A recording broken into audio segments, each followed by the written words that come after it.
बहुत से प्रश्न हैं, बहुत मूल्यवान प्रश्न हैं। एक एक प्रश्न पर बहुत सी बातें कहूं, ऐसा उन्हें पढ़ के मेरा मन हुआ। फिर भी सभी प्रश्नों के उत्तर शायद संभव नहीं हो पाएंगे। कुछ प्रश्न समान हैं, थोड़ी भाषा के भेद होंगे, लेकिन बात एक ही पूछी है, इसलिए उनका इकट्ठा उत्तर दे दूंगा। कुछ प्रश्न शेष रह जाएंगे, उन पर कल चर्चा हो सकेगी। सबसे पहले 3-4 प्रश्न पूछे गए हैं। मैंने उपवास के संबंध में कुछ कहा। पूछा है क्या उपवास से मेरा विरोध है? पूछा है क्या उपवास के द्वारा इंद्रियां शिथिल नहीं होती और विरक्ति नहीं आती? पूछा है कि क्या उपवास के माध्यम से ही महावीर ने, बुद्ध ने और दूसरे लोगों ने साधना नहीं की है? इस तरह बहुत से प्रश्न उपवास से संबंधित हैं। तो सबसे पहले तो मैं ये कहूं कि उपवास से मेरा विरोध नहीं है, लेकिन अनाहार का नाम उपवास नहीं है, भोजन न करने का नाम उपवास नहीं है। अनाहार से मेरा विरोध है और इन दोनों के भेद को आपको समझा दूंगा। उपवास शब्द में भोजन न लेने की कोई ध्वनि भी नहीं आती। उपवास का अर्थ है आत्मा के निकट रहना, उसका अर्थ है परमात्मा के निकट वास करना। उससे भोजन का कोई संबंध ही नहीं है। भोजन करने वाला उपवास में हो सकता है और जिसने भोजन नहीं किया हो सकता है उपवास में न हो। साधारणता यही होता है कि जिसने भोजन नहीं किया है उसका चित्त भोजन के निकट ही वास करता है, उसका चित्त आत्मा के निकट वास नहीं करता। उसका चित्त और भोजन न लेने के कारण शरीर के निकट हो जाता है। वो 24 घंटे भोजन के संबंध में ही विचार करता है। उपवास बड़ी दूसरी बात है। एक सन्यासी मेरे घर कुछ दिन तक मेहमान थे। उन्होंने एक दिन मुझसे कहा, आज मैं उपवास करूंगा। मैंने कहा, उपवास भी किया जा सकता है क्या? अनाहार किया जा सकता है, आप भोजन ना करें ये हो सकता है, लेकिन भोजन न करने से अगर कोई परमात्मा के निकट पहुंचता हो तब तो बड़ी आसान बात है, बहुत आसान बात हो गई। परमात्मा के निकट पहुंचने का अर्थ मरना हो गया। एक आदमी भोजन न करे और मर जाए तो मोक्ष हो गया, तो निश्चित ही परमात्मा के निकट पहुंच जाएगा। उपवास में हुई मृत्यु का नाम, भूखे मर के हुई मृत्यु का नाम परमात्मा के पास पहुंच जाना अगर नहीं है, तो आप दिन भर अगर भूखे रहे उससे परमात्मा के निकट कैसे पहुंच जाएंगे? मैंने उनसे कहा कि आप ये कर सकते हैं कि भोजन ना करें, लेकिन उपवास बड़ी दूसरी बात है। वो बोले, उपवास फिर क्या है? मैंने कहा, अगर भीतर मन इतना तल्लीन हो जाए कि भोजन का स्मरण ना आए और भोजन चूक जाए तो उपवास है। अगर आत्मा में ध्यान इतना तल्लीन हो जाए कि शरीर की स्मृति ना आए तो जो भोजन चूक जाए तो उपवास है। भोजन चूकने से आत्मा की स्मृति नहीं आती, लेकिन आत्मा की स्मृति में कभी भोजन चूक सकता है। उपवास में अनाहार हो सकता है, लेकिन अनाहार में अनिवार्य उपवास नहीं है। उपवास का अर्थ है अपने भीतर ध्यान को आत्मलीन हो जाने देना। वे बोले, ये तो बड़ा कठिन हुआ, फिर उपवास हमारे हाथ में नहीं रहा। वे कुछ दिन मेरे पास थे। मैंने उनसे कहा, किसी दिन जब चित्त बहुत शांत हो और स्मरण ना आए देह का, तो समझना कि उस दिन उपवास हुआ है। एक दिन उन्होंने आके मुझे कहा, आज पूरा दिन बीत गया, आज मैं कुछ ऐसा लीन था भीतर कि मुझे दिन भर ख्याल नहीं आया। अब मुझे ख्याल आया है कि दिन बीत गया और भोजन नहीं किया। तो मैंने कहा, अब उपवास तोड़ दें, उपवास पूरा हो गया। वो क्षण जो आत्म ध्यान में व्यतीत हो जाएं और शरीर की स्मृति ना लाएं, वे क्षण उपवास के क्षण हैं। ऐसे क्षण जरूर मनुष्य को जीवन में ऊंचाई की तरफ ले जाते हैं, लेकिन जिसे आप उपवास कहते हैं वो भूखा मरने से ज्यादा नहीं है। और अगर भूखे मरना कोई गुण है तो फिर दुनिया में दरिद्रता बढ़ानी चाहिए, भूखे मरने के उपाय बढ़ाने चाहिए। भूखे मरना कोई गुण नहीं है। ये कहा है कि भोजन न देने से इंद्रियां शिथिल होती हैं, तो ये तो आत्मघात हुआ। किसी कुएं में कूद जाए, पहाड़ से कूद जाए, इंद्रियां नष्ट हो जाएंगी तो भगवान आपको मिल जाए। इंद्रियों को शिथिल नहीं करना है, इंद्रियों को जीतना है। आप सोचते होंगे इंद्रियों को शिथिल कर देंगे तो जीत जाएंगे, तो आप गलती में हैं। शिथिल इंद्रियां शक्ति तो खो देती हैं, लेकिन वासना नहीं खोती है। शिथिल इंद्रियां शक्ति खो देती हैं लेकिन वासना नहीं खोती हैं। एक आदमी बूढ़ा हो जाए इसी से क्या ब्रह्मचर्य हो जाता है? इंद्रियां तो शिथिल हो गई। लेकिन बूढ़े का मन युवक के मन से अधिकतर ज्यादा कामातुर होता है। इंद्रियां शिथिल हो जाने के कारण ही उसका मन और वासना से उत्तेजित होता है, क्योंकि पूर्ति का कोई उपाय भी नहीं रह जाता है। पूर्ति का उपाय नहीं रहता, मन बार बार पूर्ति के लिए चिंतातुर होने लगता है। इसलिए बूढ़े मात्र बूढ़े होने से इंद्रियों के पार नहीं हो जाते, बल्कि इंद्रियां और पीड़ित करने लगती हैं। पीछे अमेरिका की एक यूनिवर्सिटी में उन्होंने कुछ प्रयोग किया। उन्होंने 20 युवकों को भोजन देना बंद रखा और रोज उनका अध्ययन किया कि उनकी चित्त वृत्तियों में क्या परिवर्तन हो रहा है। कोई 3-4 दिन तक उनको बहुत जोर से भूख सताती रही। 4 दिन के बाद अक्सर भूख नहीं सताती है, क्योंकि भूखे रहने की आदत हो जाती है और शरीर में एक परिवर्तन हो जाता है। वो परिवर्तन ये होता है, शरीर तो बड़ा अद्भुत यंत्र है। हमारे शरीर में जो मांस और चर्बी इकट्ठी है वो अकारण नहीं है। अगर हम भोजन बंद कर दें तो शरीर अपनी चर्बी पचाना शुरू कर देता है। वो मांसाहार है एक तरह का, हम अपना ही मांस खाने लगते हैं, इसलिए आपका वजन गिरने लगता है। आप एक दिन भोजन नहीं करेंगे, 1 पाउंड वजन गिर जाएगा। आपने अपने शरीर का 1 पाउंड मांस पचा लिया। शरीर ने दिन भर काम किया, शरीर ने मांस पचा लिया। मांस को पचाना रोज ही पड़ता है। आप भोजन से उसे पूरा कर देते हैं तो काम चलता जाता है। आप भोजन बंद कर देंगे तो जो स्टॉक है आपके पास मांस का वो कम होता चला जाएगा। 4-5 दिन के भीतर आपका शरीर नया भोजन लेने की आदत छोड़ देता है और अपने ही मांस को पचाने लगता है। आपने मेंढक देखे होंगे तो वो बरखा में जिंदा हो जाते हैं करीब करीब, और बाकी समय मुर्दे की भांति मिट्टी में पड़े रहते हैं, लेकिन सूख जाते हैं, सारा मांस पचा जाते हैं। वहां रीछ होते हैं साइबेरिया में, वो जब बहुत बर्फ गिरती है तो बर्फ में दबे पड़े रहते हैं।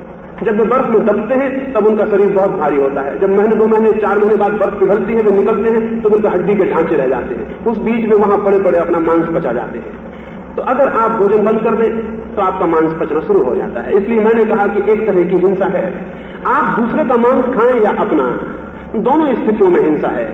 और आप दूसरे का खा रहे हैं या अपने शरीर का खा रहे हैं, दोनों स्थितियों में शरीर हमेशा पराया है। दूसरे का शरीर भी मेरे लिए उतना ही पराया है जितना मेरा शरीर पराया है। दोनों स्थितियों में शरीर शरीर है और दोनों स्थितियों में मांस मांस है। इसलिए उपवास अनाहार वाला, जिसमें कि आप अनाहार पर ही जोर दे रहे हैं, एक तरह का स्वामांस आहार है। तो उन्होंने प्रयोग किया अमेरिका में। 4-5 दिन के बाद उनकी भूख की प्रवृत्ति चली गई, इंद्रियां शिथिल होने लगी। 7वें दिन उनकी बहुत सी रुचियों में परिवर्तन हुआ। उनके पास नंगी लड़कियों की तस्वीरें रखी रही, उन्होंने उन्हें उठा के नहीं देखा। उनके पास गंदी से गंदी किताबें रखी रही, वो उनके प्रति बिल्कुल विरक्त रहे। 15 दिन पूरे होते होते कोई उनके सामने कैसी ही वासनापूर्ण बात करे, उनमें कोई उत्तेजना नहीं होगी, बिल्कुल विरक्त हो गए। 15 दिन के उपवास के बाद विरक्ति आ गई। फिर उनको धीरे धीरे खिलाना शुरू किया। जिस ढंग से भोजन के छूटने से वासनाएं जुड़ी हुई थी उसी ढंग से वो वापस जागने लगी। 15 दिन में वापस वो वही के वो आदमी हो गए। तो इसमें क्या हुआ? कोई वृत्तियां नष्ट हो गई, केवल वृत्तियां शिथिल हो गई, केवल इंद्रियां शिथिल हो गई, मूल वृत्ति अपने भीतर वैसी की वैसी बनी रही। इसलिए जो व्यक्ति भोजन छोड़ के सोचता हो कि मैंने इंद्रियों को जीत लिया, वो केवल नासमझी में है, अज्ञान में है।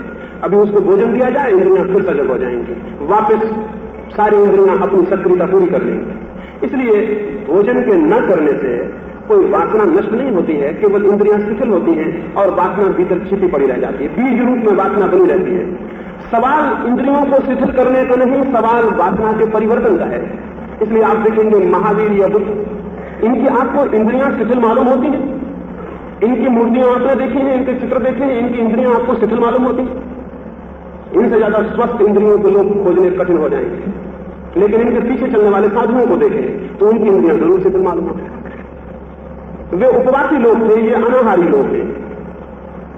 भोजन उन्होंने छोड़ा नहीं है, कभी कभी भोजन छूटा है, मन में छूट गया है। और ये बड़े रहस्य की बात है कि अगर भोजन अपने आप छूट जाए तो उसका दुष्परिणाम शरीर पर अत्यंत न्यून होता है, और अगर चेष्टा से छोड़ा जाए तो शरीर पर बहुत ज्यादा हो जाता है।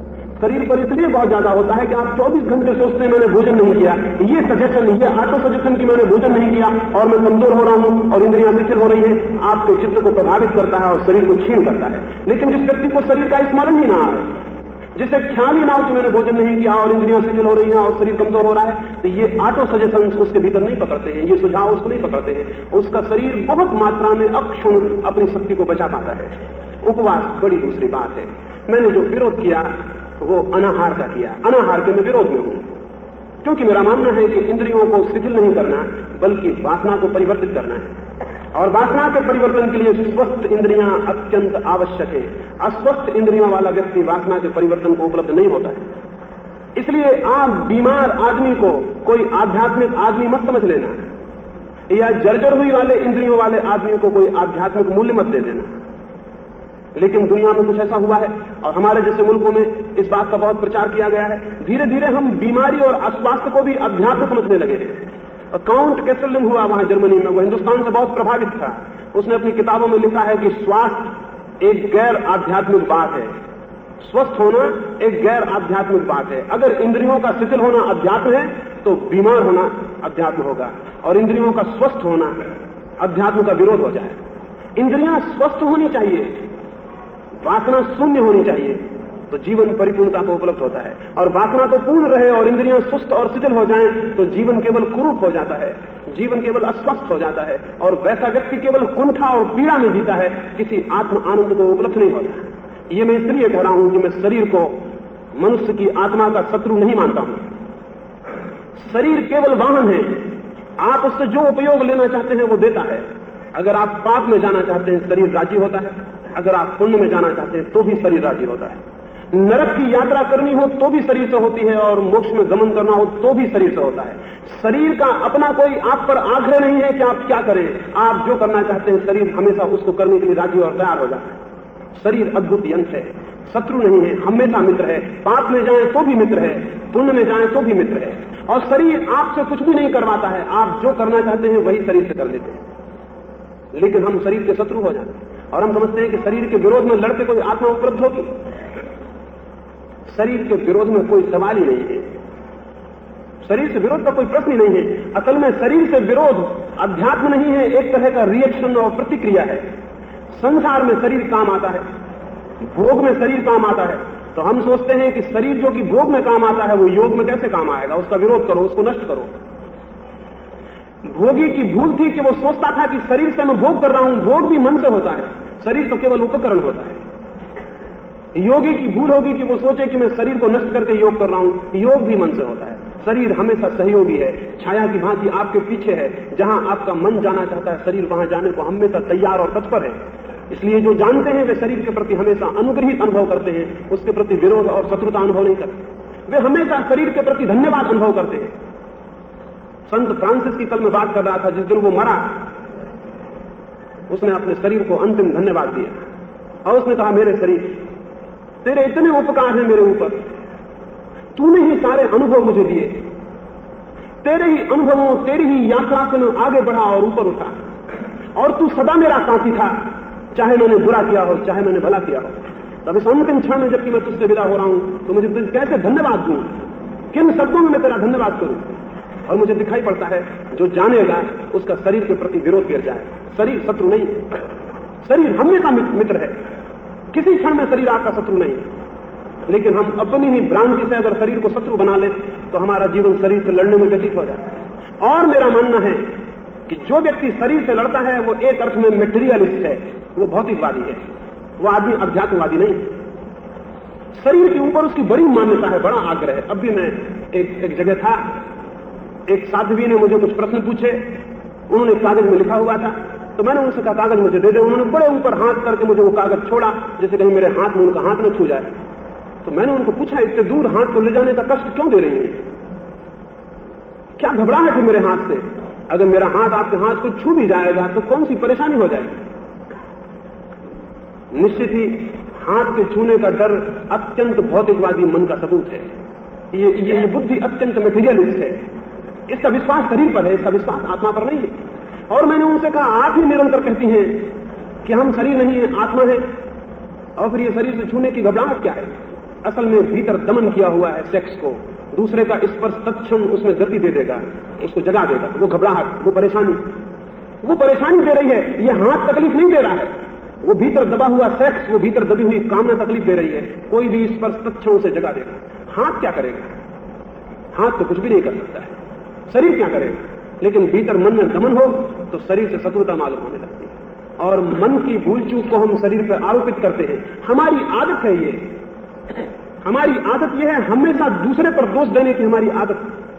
अगर मेरा आपसे झगड़ा हो जाए तो मैं आपको दोष दूंगा, आप मुझे दोष देंगे। हमारी आदत है दूसरे को दोष देने की। जब जीवन में हम तकलीफ अनुभव करते हैं तब भी हम अपने मन पर दोष नहीं लेते, गरीब शरीर पर दोष दे देते हैं कि शरीर का सब दोष, और फिर इससे लड़ना शुरू कर देते हैं। ये सब भ्रांति की बातें हैं। तो शरीर से कोई शत्रुता का प्रश्न नहीं है, और जो शरीर से शत्रुता करेगा वो शरीर की शक्तियों को बदलने में कभी समर्थ नहीं हो सकता। इसी संदर्भ में एक और प्रश्न पूछा है कि वासना के संबंध में मेरा क्या ख्याल है। वासना शक्ति है, और वासना शक्ति से जो लड़ेगा वो नष्ट हो जाए। वासना को परिवर्तित करना होता है, उससे लड़ना नहीं होता है। सेक्स ही परिवर्तित होकर ब्रह्मचर्य हो जाता है। सेक्स ब्रह्मचर्य का विरोध नहीं है, ब्रह्मचर्य ही सेक्स की ही परावर्तित ट्रांसफॉर्म स्थिति है। जगत में कोई शक्तियां नष्ट नहीं होती, सिर्फ परिवर्तन होता है। जगत में कुछ भी नष्ट नहीं होता है, सिर्फ परिवर्तन होता है। शक्तियों का तो कोई विनाश कभी नहीं होता। घृणा की ही शक्ति परिवर्तित होकर प्रेम बन जाती है। क्रूरता की ही शक्ति परिवर्तित होकर दया और करुणा बन जाती है। जिनको आप वासना कह रहे हैं वे ही वासनाएं परिवर्तित होकर जीवन में सत्य के लिए गति देने वाली शक्तियां हो जाती। आखिर आपने देखा होगा, अभी मैं रास्ते में आया तो बीच में जगह फूल लगे हुए थे। आपने देखा होगा घोड़े पर गंदगी पड़ी रहती है, उस गंदगी से बात निकलती है, बदबू फैलती है, कोई पास से निकले तो नाक बंद कर लेता है। लेकिन वही गंदगी बगीचे में डाल दी जाए और बीज लगा दिए जाएं, वही गंदगी फूलों में सुगंध बन जाती है। वही गंदगी वही फूलों में खिलती है और आप उन फूलों को खरीद के लाते हैं और प्रेम का उपहार देते हैं। वो वही गंदगी है जो घोड़े पर पड़ी, ये उसका ही परिवर्तित रूप है। सुगंध दुर्गंध का ही परिवर्तित रूप है। जीवन में जो भी श्रेष्ठ है, जिसे आप निकृष्ट कह रहे हैं, उसी से जन्मता है, उसी से विकसित होता है, उसी से बनता है। इसलिए निकृष्ट का मेरा विरोध नहीं है। श्रेष्ठ निकृष्ट के विरोध में नहीं, निकृष्ट का विकास है, उसी का ही परिशुद्ध, उसका ही शुद्ध होता हुआ रूप है। मैं किसी वासना के विरोध में नहीं, वासना के परिवर्तन के पक्ष में हूं। और जो वासना से लड़ेगा वो परिवर्तन नहीं कर सकता है। वासना से लड़ने वाला परिवर्तन कैसे करेगा? अगर कोई व्यक्ति अपने क्रोध से लड़ने लगा तो क्रोध को परिवर्तित कैसे करेगा? लड़ने का प्रश्न नहीं है, क्रोध को जानने का, क्रोध से मैत्री करने का, क्रोध से परिचित होने का, क्रोध के रास्ते समझने का, और ये सब तो बहुत सहानुभूति और प्रेम में ही हो सकता है। मैं जीवन में जो भी है उस सब को प्रेम करने के पक्ष में हूं। प्रेम के माध्यम से ही उसे हम जानेंगे, परिचित होंगे और उसके परिवर्तन का रास्ता संभव हो सकेगा। परिवर्तन का मार्ग ही धर्म है। विनाश नहीं है वासना का परिवर्तन। और इसलिए विनाश की जो दृष्टि है उसे मैं डिस्ट्रक्टिव कहता हूं। वो क्रिएटिव नहीं, वो सृजनात्मक नहीं। और दुनिया में धर्म का जो ह्रास हुआ, धर्म का जो पतन हुआ, उसका एकमात्र कारण है कि धर्म ने बहुत विनाशक दृष्टिकोण पकड़ लिया है। सृजनात्मक दृष्टिकोण उसका नहीं। वो आपकी सारी वासनाओं के विरोध में खड़ा हो गया, जबकि उसे आपकी वासनाओं के परिवर्तन का मार्ग बनना चाहिए। पूछा है एक प्रश्न कि धर्म का ह्रास क्यों हो रहा है, पतन क्यों हो रहा है? इतने संत हुए हैं, इतने महात्मा हुए हैं, इतनी टीचिंग से उनकी, इतने धर्म है, लेकिन धर्म का पतन क्यों हो रहा है? धर्म का पतन इसलिए हो रहा है कि जिनको हम जानते हैं, महावीर को, बुद्ध को, वे सारे लोग अपनी वासनाओं को सृजनात्मक रूप से परिवर्तित किए, लेकिन उनके पीछे आने वाला आदमी उनको विनाश करने लगा। और ये होने के पीछे कुछ कारण है। कारण यह है कि जब भी हम किसी ऐसे व्यक्ति को देखते हैं जिसकी वासनाएं विलीन हो गई, तो हम भी सोचते हैं कि हमारी भी वासनाएं विलीन हो जाएं, पर हम जो रुख अख्तियार करेंगे वो भूल इसलिए हो जाती है। महावीर को लोगों ने देखा कि महावीर के जीवन में अब बिल्कुल हिंसा नहीं रही, उनका जीवन परिपूर्ण अहिंसक है। तो लोगों ने सोचा हम भी हिंसा को नष्ट करें, लेकिन उन्हें पता नहीं महावीर ने हिंसा नष्ट नहीं की, महावीर ने अहिंसा उपलब्ध की। इन दोनों के फर्क को समझ लें आप। महावीर ने हिंसा नष्ट नहीं की है, महावीर ने अहिंसा उपलब्ध की है। अहिंसा के उपलब्ध होने से हिंसा विलीन हो गई। लेकिन हमको दिखाई पड़ता है महावीर के जीवन में कोई हिंसा नहीं है, तो हम भी पैर फूंक के रखें, हम भी पानी छान के पिए, हम भी रात्रि में खाना ना खाएं, हम भी कुछ ऐसे उपाय करें कि हमारी हिंसा विलीन हो जाए। इस भवन में प्रकाश जल रहा है, बाहर के लोग देखेंगे कि भवन के लोगों ने अंधेरा अलग कर दिया।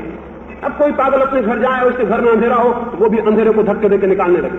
कि एक कमरे में हमने देखा है कि लोगों ने अंधेरा अलग कर दिया है, अंधेरा अलग हो गया है, वहां प्रकाश आ गया। लेकिन बात उल्टी है, अंधेरा अलग नहीं होता, प्रकाश आता है और अंधेरा नहीं पाया जाता है। अंधेरे को अलग करके प्रकाश नहीं आता है, प्रकाश के आने से अंधेरा विलीन हो जाता है। लेकिन हमें दिखाई यही पड़ता है कि अंधेरा नष्ट हो गया। ऐसे ही हमें दिखाई पड़ता है कि महावीर के जीवन में हिंसा नष्ट हो गई, क्राइस्ट के जीवन में दुश्मनी, शत्रुता नष्ट हो गई, बुद्ध के जीवन में क्रूरता नष्ट हो गई। ये हमें दिखाई पड़ता है, तो हम भी अपनी क्रूरता को, हिंसा को नष्ट करने में लग जाते हैं। जबकि सच्चाई यह है कि कोई चीज नष्ट नहीं होती, कोई चीज उपलब्ध होती है। बुद्ध को प्रेम उपलब्ध हुआ है, प्रेम को उन्होंने पाया है और इसलिए सारी घृणा विलीन हो गई। वो सारी शक्ति जो घृणा के मार्ग से बहती थी अब प्रेम के मार्ग से बह रही है। धर्म नकारात्मक निगेटिव हो तो उसका ह्रास बिल्कुल अनिवार्य है। धर्म पॉजिटिव हो, विधायक हो तो उसका विकास होता है। जिन लोगों ने भी सत्य को या परमात्मा को या आत्मा को अनुभव किया है वे सारे लोग विधायक थे। उन सबका जीवन दृष्टिकोण पॉजिटिव था, लेकिन उनके पीछे अनुगमन करने वाले का दृष्टिकोण हमेशा नेगेटिव होता है। नेगेटिव होना बिल्कुल स्वाभाविक है, क्योंकि हमें व्यक्ति का आचरण दिखाई पड़ता है, उसकी आत्मा दिखाई नहीं पड़ती। अगर आप मुझे देखें तो आपको मेरी आत्मा तो दिखाई नहीं पड़ेगी, मेरा आचरण दिखाई पड़ेगा। तो आप भी आचरण से चलना शुरू कर देंगे। आचरण हमेशा नकारात्मक होता है और आत्मा हमेशा विधायक होती है। महावीर को हम देखें, बुद्ध को देखें तो हमें क्या दिखाई पड़ता है? दिखाई पड़ता है कि वो हिंसा नहीं करते, ये दिखाई पड़ता है। उनके भीतर जो प्रेम का जन्म हुआ है वो हमें दिखाई नहीं पड़ता। हिंसा नहीं करते हैं ये दिखाई पड़ता है। किसी का अपमान नहीं करते हैं ये दिखाई पड़ता है। किसी का बुरा नहीं करते हैं ये दिखाई पड़ता है। लेकिन उनके भीतर कौन सा विधायक तत्व पैदा हुआ है जिसके कारण वो ये नहीं करते हैं वो हमें दिखाई नहीं पड़ता। आचरण दिखाई पड़ता है क्योंकि आचरण बाहर है, आत्मा दिखाई नहीं पड़ती क्योंकि आत्मा भीतर। और तब हम सोचते हैं अगर ऐसा ही आचरण हमारा भी हुआ तो हम भी उनकी जैसी आत्मा को पहुंच जाएंगे। ये गलती बात हो जाती है। आत्मा से आचरण निकलता है, आचरण से आत्मा नहीं पहुंची जाती। आप बिल्कुल महावीर जैसा आचरण करें तो भी आपके भीतर महावीर का ज्ञान उत्पन्न नहीं होगा। आप एक एक्टर हो जाएंगे, एक अभिनेता हो जाएंगे। आखिर एक्टर्स क्या कर रहे हैं दुनिया में? अभिनेता क्या कर रहे हैं? आचरण बिल्कुल कर सकते हैं। और कई दफे तो यह हो सकता है कि जिसका आचरण कर रहे हैं वो आदमी भी संदेह में पड़ जाए। जापान में पहले महायुद्ध में एक बहुत बड़ा सेनापति हुआ। उसकी प्रसिद्धि सारे दुनिया में थी। सारा जापान उसके पीछे पागल था। एक लड़का भी उन दिनों मिलिट्री में शिक्षा ले रहा था और उसके मन में भी कामना थी कि वो भी वैसा ही सेनापति बन जाए। लेकिन सारी परीक्षाएं उत्तीर्ण करने के बाद तैरने की एक परीक्षा में उसके सिर में चोट आ गई और वो फिर मिलिट्री से बहिष्कृत कर दिया गया। वो तो इतना दुखी हुआ क्योंकि उसकी कामना थी कि वैसा सेनापति बन जाए। उसने अपना आत्मघात करने के लिए हाराकरी कर दी, लेकिन बचा लिया गया किसी भांति। बचा लेने के बाद उसका पिता उसे अमेरिका ले गया। वहां जाके वो धीरे धीरे अभिनय करने लगा ड्रामा में। बाद में उस सेनापति के ऊपर एक फिल्म बनी और उसमें काम किया। उस लड़के ने उस सेनापति की जगह काम किया। खुद बुढ़ापे में वो सेनापति उस फिल्म को देखने गया और उसने उस अभिनेता को एक पत्र लिखा कि मैं हैरान हूं, अगर मुझे चुनना पड़े तो तुम ही असल मालूम पड़ोगे और मैं नकल मालूम पड़ूंगा। उसने उस पत्र को संभाल के रख लिया। उसने कहा ये मेरे जीवन की आकांक्षा थी कि मैं तुम जैसा बन जाऊं। मैं बन गया। और ऐसी पागल बहुत दुनिया में है जो अभिनय करके सोचते हैं कि हमारी आकांक्षा थी कि महावीर जैसे बन जाएं, बुद्ध जैसे बन जाएं। हम बन गए। अगर महावीर आ जाएं तो ये महावीर के जो साधु हैं उनसे अव्वल नंबर ले लेंगे। ये उनसे अगर इनकी परीक्षा हो तो उनसे पहले उत्तीर्ण हो जाएंगे, इनको ज्यादा मार्क्स मिलेंगे, क्योंकि ये अभिनेता है। अभिनेता जितना कुशल हो सकता है उतना वो आदमी होना कठिन हो जाता है जो मूल है, क्योंकि उसके तो एक्शन स्पॉन्टेनियस होते हैं, सहज होते हैं। इनका तो सब बंधा हुआ होता है। ये भूल चूक इनसे बिल्कुल नहीं होती। अभिनय पैदा होता है आचरण को देखकर और इसलिए धर्म का पतन होता है। धर्म अभिनय नहीं है। धर्म असल में किसी का अनुकरण ही नहीं है। जो भी आदमी किसी को फॉलो करता है, किसी का अनुकरण करता है, वो अभिनेता हो ही जाएगा। अनुकरण का अर्थ ही अभिनय है। लेकिन सारी दुनिया में यही सिखाया जाता है, अनुकरण करो, पीछे जाओ, महावीर जैसे हो जाओ, बुद्ध जैसे हो जाओ, राम जैसे हो जाओ। ये बिल्कुल पागलपन की शिक्षा है। इससे ज्यादा मूर्खतापूर्ण और कोई बात नहीं हो सकती कि कोई आदमी किसी दूसरे जैसा हो जाए, अभिनेता हो जाएगा और क्या होगा। हर मनुष्य की अपनी गरिमा है और हर मनुष्य का अपना अद्वितीय स्वभाव है। अगर हम खोजने जाएं एक छोटे से पत्थर को भी तो दूसरा वैसा ही पत्थर इस जमीन पर नहीं मिल सकेगा। अगर एक पत्ते को हम तोड़ना दरख्त के और खोजने जाएं सारी जमीन पर तो ठीक वैसा दूसरा पत्ता नहीं मिल सकेगा। लेकिन आदमी को पागलपन सवार है कि क्राइस्ट जैसे बनूं, मोहम्मद जैसे बनूं, और फिर भी 2500 वर्षों के अनुभव के बाद हमारी आंखें नहीं खुलती। क्राइस्ट को मरे 2000 वर्ष होते हैं, दूसरा क्राइस्ट बन सका। लेकिन लाखों पागल इस कोशिश में लगे हैं कि क्राइस्ट जैसे बन जाए। महावीर को हुए 2500 वर्ष हो गए, कृष्ण को हुए और भी ज्यादा वर्ष हो गए, राम को हुए और भी ज्यादा। कोई दूसरा कृष्ण दूसरा राम पैदा होता है, लेकिन हमारी आंखें नहीं खुलती, फिर भी हम कहते हैं अनुकरण करो, उन जैसे बन जाओ।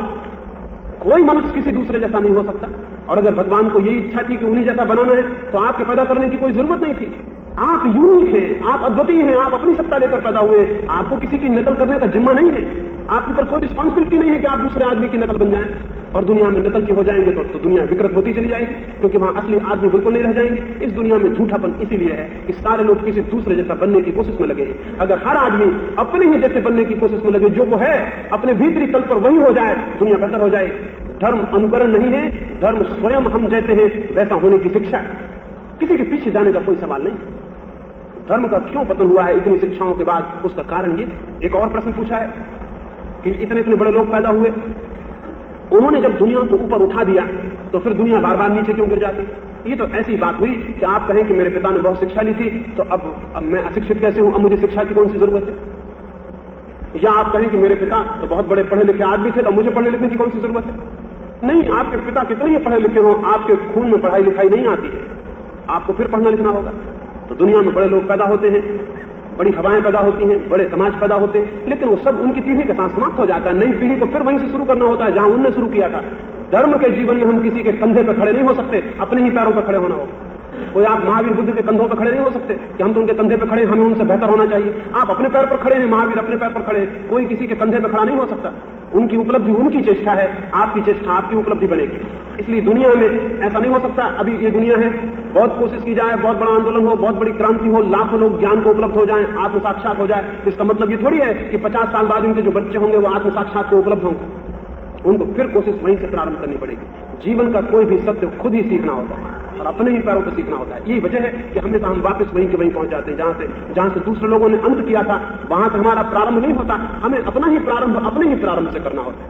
इसलिए दुनिया में आध्यात्मिक तल पर कोई विकास दिखाई नहीं पड़ता है और वो कभी नहीं होगा, क्योंकि विकास दूसरे से नहीं आता, उसे लाने की चेष्टा अपनी और निज होती है। इसी संदर्भ में पूछा है, मैंने कल कहा कि जीवन के सत्य को जानने के लिए मौत का सतत बोध आवश्यक है। तो पूछा है, अगर मौत का सतत बोध होगा तो धरती पर स्वर्ग लाने की चेष्टा, सृजनशीलता का तो ह्रास हो जाएगा, उसको तो प्रोत्साहन नहीं मिलेगा। क्या इस निषेधात्मक व्यक्तिनिष्ठ प्रक्रिया के लिए से भिन्न विधायक सामूहिक कार्यक्रम नहीं हो सकता? ये जो मैंने कहा मृत्यु का बोध, ये कोई निषेधात्मक बात नहीं।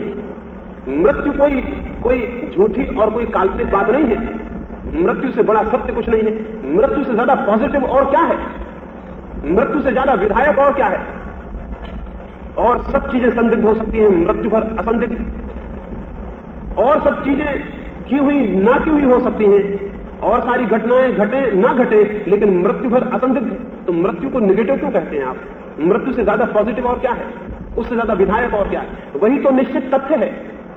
लेकिन मृत्यु से हम डरे हुए लोग हैं, इसलिए हमें लगता है कि मृत्यु की याद करेंगे तो सब निषेधात्मक हो जाएगा। मृत्यु की याद करने का सवाल नहीं, आप मृत्यु में खड़े ही हुए हैं, आप मृत्यु में खड़े ही हैं। याद करें या ना करें, ये थोड़ी कोई जबरदस्ती याद करने को थोड़ी कहा जा रहा, आप उसमें खड़े हुए हैं, आपको चारों तरफ से मृत्यु घेरे हुए है।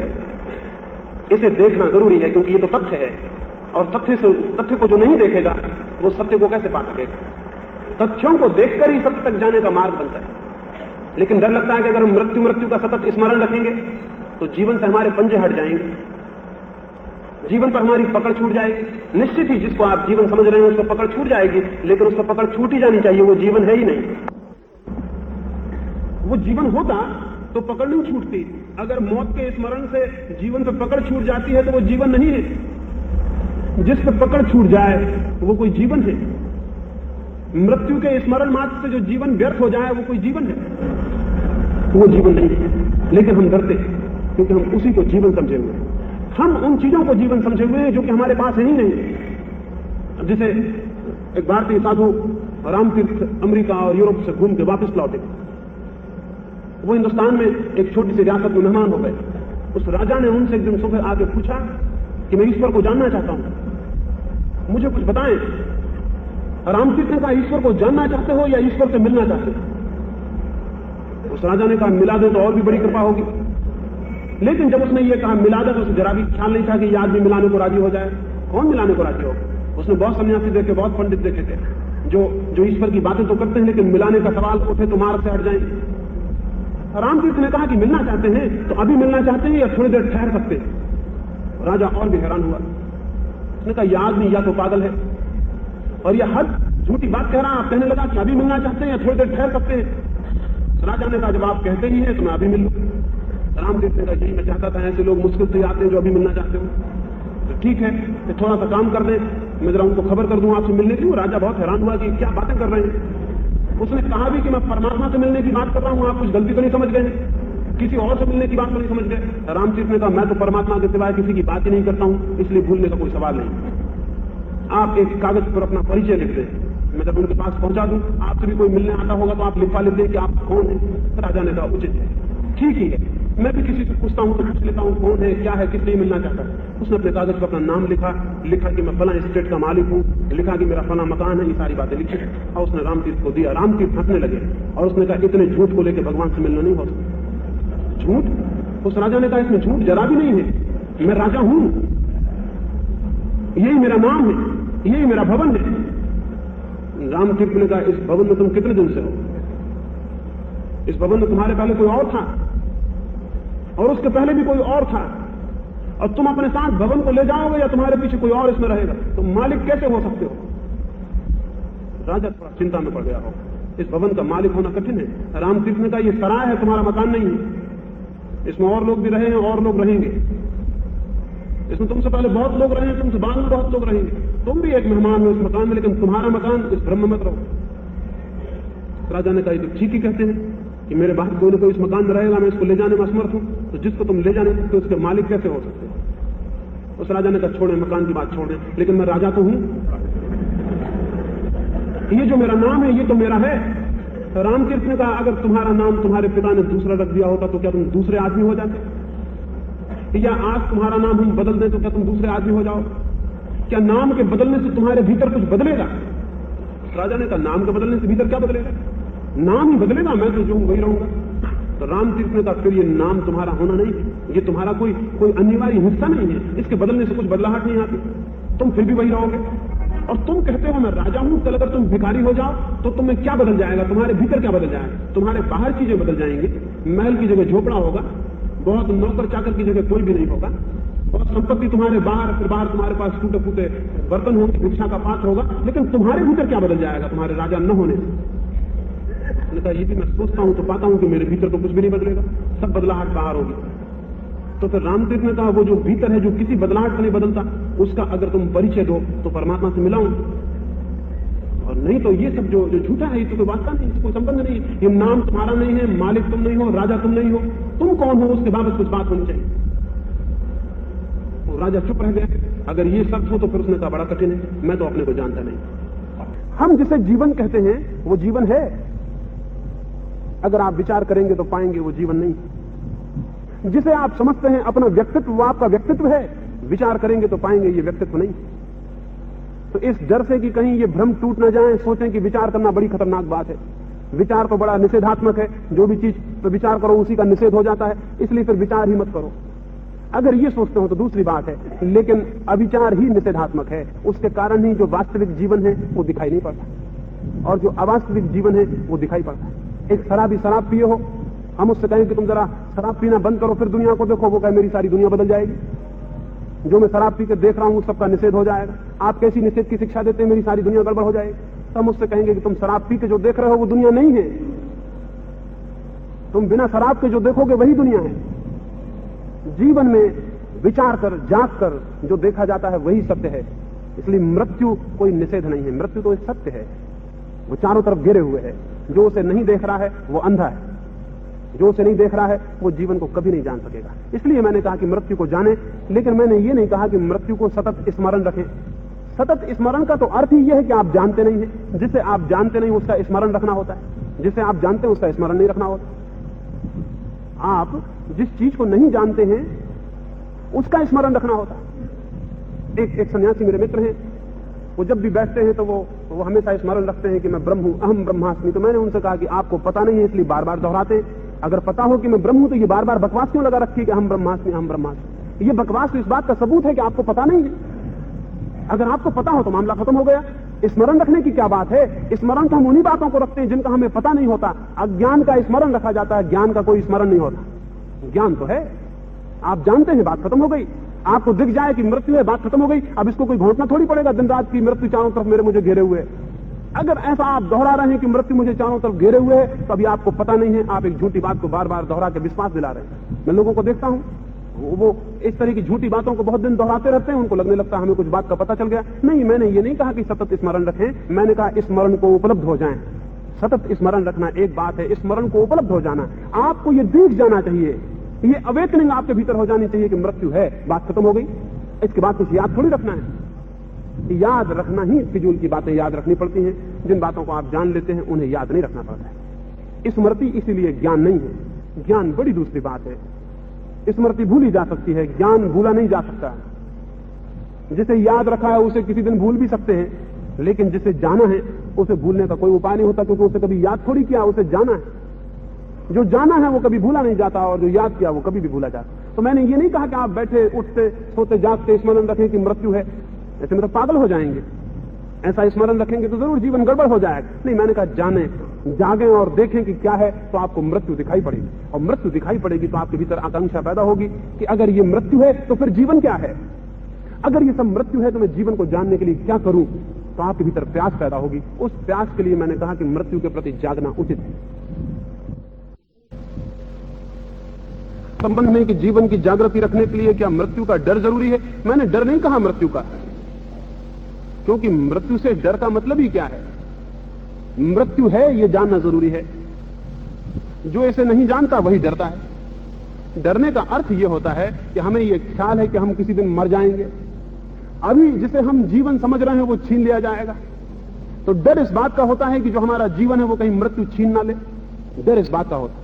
लेकिन अगर आपको पता चल जाए कि आप मरे हुए हैं तो डर किस बात का होगा?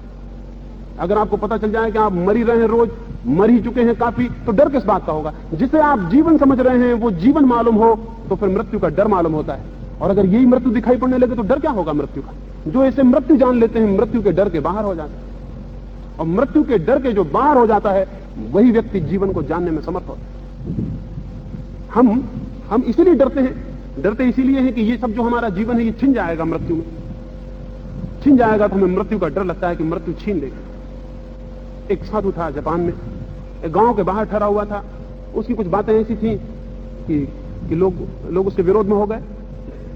उसकी बातें कुछ ऐसी विद्रोह की थी कि लोगों ने सोचा इसकी हत्या ही कर दो। जब लोगों को कोई उत्तर नहीं सूझता किसी बात का तो हत्या सूझती है। जब किसी बात की कोई समझ ना सूझे, कुछ दिखाई ना पड़े कि इस आदमी को क्या उत्तर दें, तो फिर गोली से या फांसी से उत्तर देना होता है। इसलिए जो असली प्रश्न है, असली उत्तर है, वो हमेशा लोग फिर फांसी से या जहर से दे देते हैं। तो सोचा इस आदमी को मार ही डालें। कुछ 2-4 लोग उसको प्रेम भी करते थे। उन्होंने रात को जाके उस साधु को खबर की कि आज तुम इस झोपड़े को छोड़ दो, आज रात खतरा है। गांव के एकांत में अकेले में ये झोपड़ा है नदी के पार, लोग हत्या करने का विचार कर रहे हैं। उस साधु ने कहा मुझे अगर पता ना होता तो मैं कहीं चला भी जाता। अब वो लोग यहाँ ढूंढते हुए आएंगे और मैं यहाँ नहीं मिलूंगा तो कैसा अच्छा नहीं लगेगा। तो वैसे मुझे पता नहीं होता तो मैं कहीं चला भी जा सकता था, साधु ही ठहरा, कहीं आता जाता रहता हूं। लेकिन आज की रात तो अब 1000 काम छोड़ के भी यहीं रहना पड़ेगा। तो वो लोग आएंगे और मैं नहीं मिलूंगा, अच्छा नहीं मालूम होगा। जब पता चल जाए कि मेहमान आने वाले हैं और घर का मालिक छोड़ के भाग जाए, ठीक नहीं। वो साधु रुक गया। उन लोगों ने समझा ये पागल है और इसके साथ बैठना या इसके साथ पता चलना भी खतरनाक है। वो लोग भाग गए वहां। रात अंधेरे में लोग उसे हत्या करने पहुंचे। रोज तो वो दरवाजा बंद करके सोता था, आज उसने दरवाजा खुला रखा था, क्योंकि बेहद उनको परेशानी हो, आके दरवाजा खोलना पड़े। तो नाहक की परेशानी क्या देनी, उसने दरवाजा खुला रखा था और दरवाजे के पास ही वो एक तख्त सोया हुआ था। वे लोग अंधेरे में गए, उन्होंने तलवार उठाई। जैसी तलवार उठाई उस साधु ने कहा कि मेरी आदत किसी को बीच में टोकने की कभी नहीं है, जो आदमी जो काम कर रहा है उसे करने दो, लेकिन बिल्कुल गलत काम होते हुए भी देखा नहीं जाता। तुम जिस तरफ तलवार उठाए हो उस तरफ मेरे पैर हैं, गर्दन मेरी इस तरफ। अब तुम बिल्कुल गलती काम किए दे रहे हो। मारना हो तो तलवार गर्दन की तरफ मारनी चाहिए। अंधेरा है इसलिए तुम्हें दिखाई नहीं पड़ रहा, लेकिन मुझे तो समझ में आ रहा है। मैं बड़ी देर से अंधेरे में हूं तो मुझे थोड़ा समझ में आता। तुम अभी आए हो, तुम्हें दिखाई नहीं पड़ रहा, गर्दन इस तरफ है। वे लोग तो घबरा गए कि ये आदमी कैसा है। तो दरवाजा खोल के सोया है, पता चला इसको पता भी चल चुका है, फिर भी भागा नहीं है। और अब ये बता रहा है कि भूल चूक मुझसे नहीं देखी जाती, पैर उस तरफ है, गर्दन इस तरफ। उन्होंने कहा क्या तुम्हें मरने से कोई डर नहीं है? वो साधु हंसने लगा। उसने कहा जिस दिन मैं जाना कि जिसे तुम जीवन कहते हो वो मृत्यु है, उसी दिन मृत्यु का भय विलीन हो गया। और अब जिसे मैं जीवन जान रहा हूं उसे तुम्हारी तलवार न छीन सकती है न नष्ट कर सकती है। जिसे तुम जीवन जानते थे वो मेरे लिए मृत्यु हो चुका है, और जिसे तुम मृत्यु जानते हो वो मेरे लिए जीवन। उस साधु ने कहा जो मर चुके हैं अपनी तरफ से उन्हें मारने का कोई उपाय नहीं। जो जान चुके हैं कि मृत्यु हो चुकी, उन्हें अब मारने का कोई रास्ता नहीं। जो जीवन के भ्रम में हैं वे ही केवल मर सकते हैं, उन्हीं को केवल मरने का भय सताता है। ये जो मैंने कहा, मैंने ये नहीं कहा कि मृत्यु के भय से आप पीड़ित हो जाएं ना, मैंने तो ये कहा कि सभी कुछ मृत्यु है, इसे जान लें, इसको समझ लें, इसे देख लें, तो उस देखने से आपके भीतर एक क्रांति घटित होगी।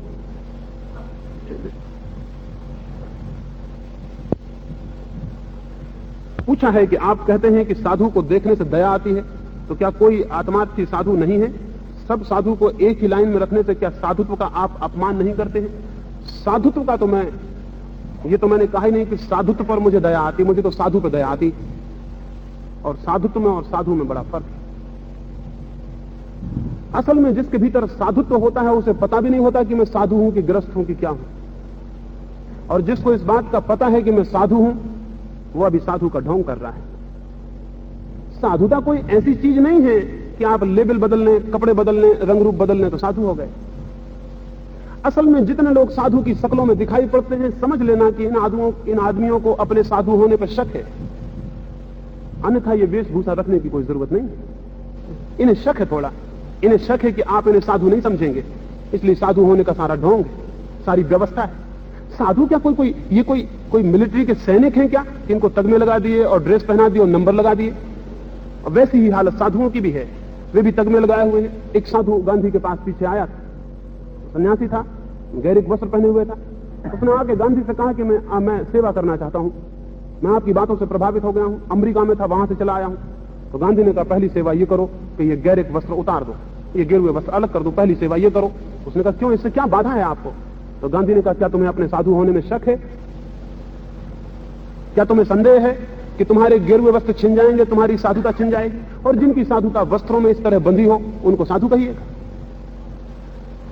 साधु बड़ी दूसरी बात है, साधुत्व बड़ी दूसरी बात। साधुत्व का तो आदर होना ही चाहिए, लेकिन साधु के आदर के कारण साधुत्व का आदर नहीं हो पाता। आप साधुओं को पूज रहे हैं और इसलिए अनेक बार साधुत्व आपकी नजर में दिखाई ही नहीं पड़ता। और सच में जिसके भीतर साधुत्व होगा वो कोई साइन बोर्ड लगा के घूमेगा, ये मैं कल्पना भी नहीं कर सकता। ऐसी चाइल्डिश, ऐसी बचकानी बात उसके दिमाग में उठेगी कि वो ढोंग करे, व्यवस्था करे, खास तरह के कपड़े पहने और खास तरह की पाखंड को रचे। ये कल्पना इतनी इमेच्योर है, ये इतनी बचकानी है कि किसी थोड़े से समझदार आदमी को भी इसमें शक मालूम होगा, लेकिन वो हमें दिखाई पड़ रहा। और इसका कारण यह हुआ कि धीरे धीरे साधुत्व तो आदर के नीचे उतर गया है और साधु आदर पर बैठ गया। मैं साधु को आदर से उतार ही देना चाहता हूं ताकि साधुत्व की प्रतिष्ठा हो सके। और साधुत्व को देखने के लिए आंखें चाहिए। साधु को देखने को तो अंधे भी पहचान लेते हैं कि ये साधु जा रहा है, लेकिन साधुत्व को देखने के लिए आंखें चाहिए, बड़ी गहरी आंखें चाहिए। साधुत्व को पहचानना उतना आसान नहीं है, और साधुत्व को आदर देना तो और भी कठिन है। इसलिए कठिन है कि साधुत्व आपके बंधे बंधाए ढांचों में नहीं पाया जाता, और आपने जो ढांचे बना दिए उनमें कभी खड़ा नहीं होता। इसलिए हमेशा यह होता है जब साधु पैदा होता है साधुत्व वाला, तभी दुनिया में एक नया पंथ बन जाता है, क्योंकि पुराने किसी पंथ के ढांचे में वो साधु बैठता नहीं। उसी साधु को लेकर अब नया पंथ बनाना पड़ता है, क्योंकि वो नए ढांचे का आदमी होता है। अगर आप जैनियों से पूछें कि क्राइस्ट साधु हैं, तो वे कहेंगे कैसे हो सकते हैं, क्योंकि महावीर के ढंग के तो नहीं। कैसे हो सकते? आखिर महावीर का एक ढंग है, नंगे खड़े हुए हैं, तो क्राइस्ट तो कपड़े पहने हुए हैं, तो ये कैसे साधु होंगे? ये कैसे साधु हो सकते? एक ढांचा है, महावीर को देखकर एक ढांचा बना लिया गया। अब उस ढांचे में जो फिट हो जाएगा वो जैनियों को साधु दिखाई पड़ेगा। बुद्ध को देखकर बौद्धों ने एक ढांचा बना लिया, उस ढांचे में जो फिट हो जाएगा वो बौद्धों को साधु दिखाई पड़ेगा। और बड़े मजे की बात यह है, कोई साधु आपके ढांचे में फिट होने को आएगा, और जो आपके ढांचे में फिट होने को आ जाए उसको साधु कहिएगा। साधु अपना जीवन जीता है, सहज जीवन जीता है, अपना ढांचा उसका विकसित होता है, वो किसी के ढांचे को अंगीकार नहीं करता, वो अपने ढंग से जीता है, अपने बोध से जीता है। तो जब भी ये ढांचों में बंधे हुए लोग दिखाई पड़े तो समझना कि इनके भीतर अभी साधुता का जन्म नहीं हुआ, अभी ये साधु होने के भ्रम में पड़े हुए। एक स्मरण मुझे आता है, एक आश्रम में बहुत से भिक्षु थे, और एक आदमी ने आके पूछा उस आश्रम के गुरु से, मुझे भी साधु होना है। तो उस आश्रम के गुरु ने कहा, तुम्हें साधु दिखना है या साधु होना है? इन दोनों में फर्क है। उस गुरु ने कहा, तुम्हें साधु दिखना है या साधु होना है? अगर दिखना है तो बिल्कुल आसान बात है, अगर होना है तो बहुत कठिन है। दिखना बिल्कुल आसान है, अभी आप यहां बैठे हैं, आधा घड़ी भी नहीं लगेगी आप साधु हो जाएंगे। कपड़े बदल लीजिए, सिर घुटा लीजिए, किसी का आशीर्वाद ले लीजिए, आप साधु हो गए। अभी आप दूसरों के पैर पड़ते थे, दूसरे आपके पैर पड़ने लगेंगे, आधा घड़ी में आप ग्रस्त थे, अब आप साधु हो गए। इतनी मजाक बनाई हुई है साधुता की। साधुता जीवन भर की गहरी उपलब्धि है, कोई साधु नहीं होता। अभी एक बहुत बड़े साधु ने मुझसे पूछा, आप साधु क्यों नहीं हो जाते? मैंने कहा, साधुता कोई ऐसी बात है कि कोई चाहे तो हो जाए? साधुता तो विकसित होती है, ग्रोथ है। बहुत आहिस्ता आहिस्ता मनुष्य के चित्त में परिवर्तन होता रहता है और एक बढ़ती होती है। उसे पता भी नहीं चलता कि कब क्या हो गया, कब दुनिया छूट गई हो, वो दूसरा आदमी हो गया। दूसरों को भला पता चल जाता हो, उसे पता भी नहीं चलता। आपको पता चला आप किस दिन जवान हुए, आपको पता चला आप किस दिन बूढ़े हुए, आपको बिल्कुल पता नहीं चला। दूसरों ने आपको कहा होगा कि अब तो आप बूढ़े हो गए, लेकिन आपको पता चला था पहले कि आप बूढ़े हो गए। किस दिन बूढ़े हो गए? जीवन में जो भी महत्वपूर्ण है वो बहुत धीरे धीरे भीतर भीतर विकसित होता रहता है, उसका पता भी नहीं चलता कि कब क्या हुआ। लेकिन हम देखते हैं, एक आदमी कल तक ग्रस्त था, उसकी पत्नी मर गई, वो अब साधु हो गया। एक आदमी दुकानदार था, उसका घाटा लग गया, वो साधु हो गया। एक आदमी को कोई और तकलीफ आ गई, वो साधु हो गया। एक आदमी का दिमाग खराब था, उसने ज्यादा जोर से गीता पढ़ ली, वो साधु हो गया। किसी ने रामायण पढ़ ली, वो साधु हो गया। किसी ने किसी की बात सुन ली, वो प्रभावित हो गया, भावाविष्ट हो गया और साधु हो गया। इतनी इतनी आसान बात है क्या? साधुता जीवन भर का अर्जन है। बड़े धीरे धीरे पौधा बड़ा होता है और फूल आते, बहुत धीरे धीरे जीवन भर के अनुभव और बोध से भीतर साधुता का फूल उत्पन्न होता है।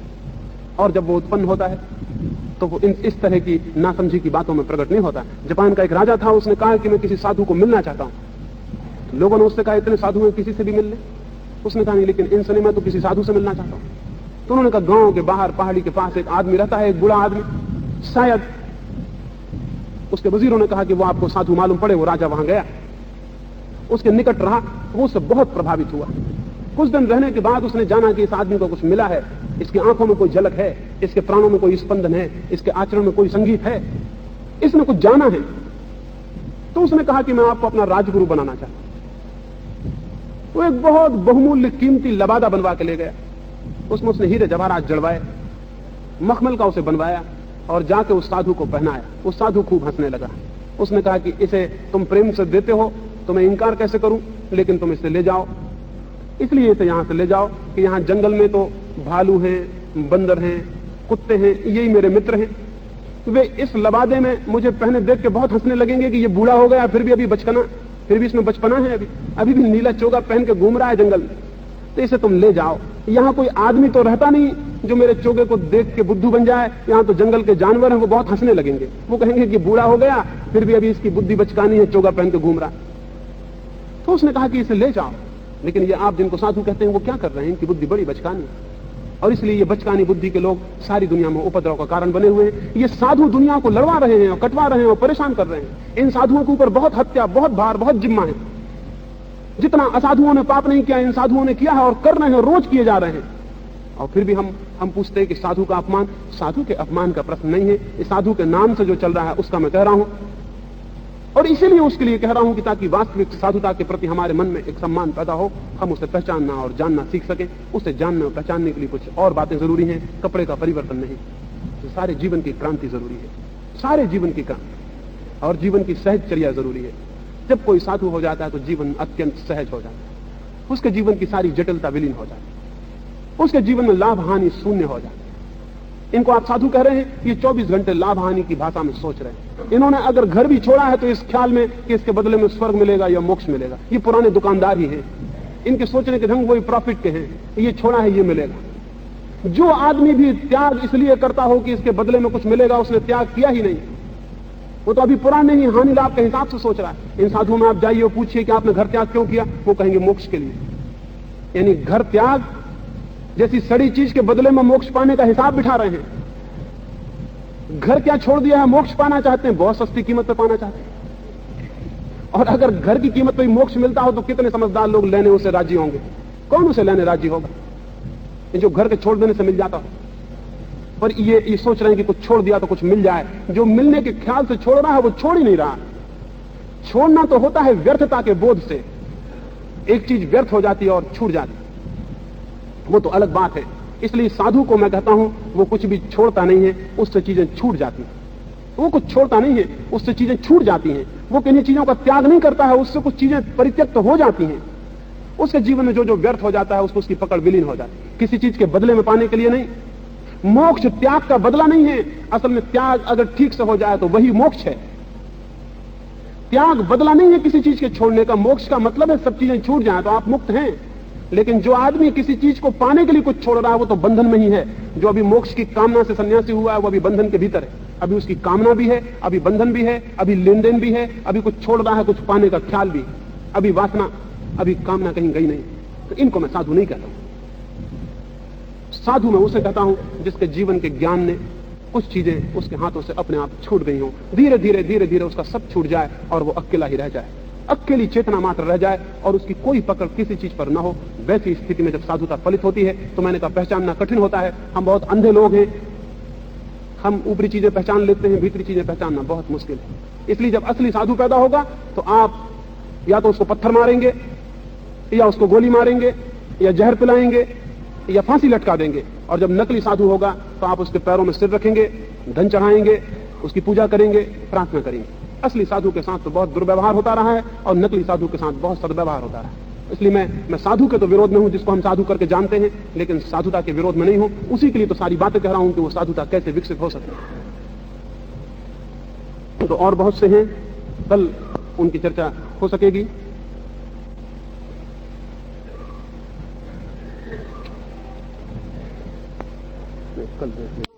कि धार्मिक पुस्तकों का पढ़ना और समझना क्या धर्म को समझने के लिए जरूरी नहीं है? बिल्कुल भी जरूरी नहीं है। धर्म के संबंध में कुछ जानना हो तो पुस्तकें पढ़ना जरूरी है, लेकिन धर्म को जानना हो तो पुस्तकें पढ़ना जरूरी नहीं है। धर्म के संबंध में कुछ जानना हो तो पुस्तकें बहुत जरूरी है, लेकिन धर्म को जानना हो तो पुस्तकें बिल्कुल जरूरी नहीं है। धर्म को जानना हो तो स्वयं को पढ़ना होगा, और धर्म के संबंध में जानना हो तो ग्रंथ हैं, शास्त्र हैं, उनको पढ़ना होगा। धर्म के संबंध में जो पढ़ता है वो धार्मिक नहीं होता, धर्म पंडित हो जाता है। और धर्म को जो जानता है वो धार्मिक हो जाता है। धार्मिक में और पंडित में फर्क तो आपको दिखाई पड़ता है ना। पंडित वो है जो धर्म के संबंध में सब जानता है, लेकिन उसके ऊपर शास्त्र गधे पर लदे हुए शास्त्रों की भांति है, उसके जीवन में उसका कोई संबंध नहीं। वो धार्मिक आदमी नहीं है, वो बोझ ढो रहा है। पंडित बोझ ढोता है, उसकी अपनी प्रज्ञा नहीं खुली हुई है, उसका अपना बोध नहीं जगा हुआ है। लेकिन धार्मिक आदमी बिल्कुल दूसरी बात है। इसलिए कई बार ये होता है जिन्होंने कोई शास्त्र नहीं जाने वे भी धार्मिक हो जाते, और जिन्होंने बहुत शास्त्र जाने हैं वे भी धार्मिक नहीं हो पाते। अभी तक दुनिया के इतिहास में ऐसे मौके कम ही आए हैं जब शास्त्रों को जानने वाले भी धार्मिक हो गए। अभी तक मौके तो ऐसे आते रहे हैं कि शास्त्रों को जानने वाले नहीं, शास्त्रों को न जानने वाले लोग धार्मिक हो गए। और कारण है उसका, शास्त्रों को जानने से चित्त जटिल हो जाता है, ज्यादा कॉम्प्लेक्स हो जाता है। और शास्त्रों को जानने से प्रश्न अधूरे ही मर जाते हैं, क्योंकि दूसरों के उत्तर से तृप्ति हो जाती है, खुद की खोज बंद हो जाती है। हम राजी हो जाते हैं कि जो शास्त्रों में लिखा है ठीक है, खोज समाप्त हो जाती है। हम उत्तर सीख लेते हैं और दोहराने लगते हैं, और बार बार दोहराने से हमको खुद ही भ्रम हो जाता है कि हम जानते हैं। इसलिए बहुत बार शास्त्र को पढ़ने वाला इस भ्रम में पड़ जाता है कि वो सत्य को जानता है। सत्य को जानना बिल्कुल दूसरी बात है। सत्य के जानने के लिए चित्त का सरल होना जरूरी है, और चित्त इतना सरल हो कि उसमें कोई शास्त्र न रह जाए, कोई शब्द न रह जाए, कोई सिद्धांत न रह जाए।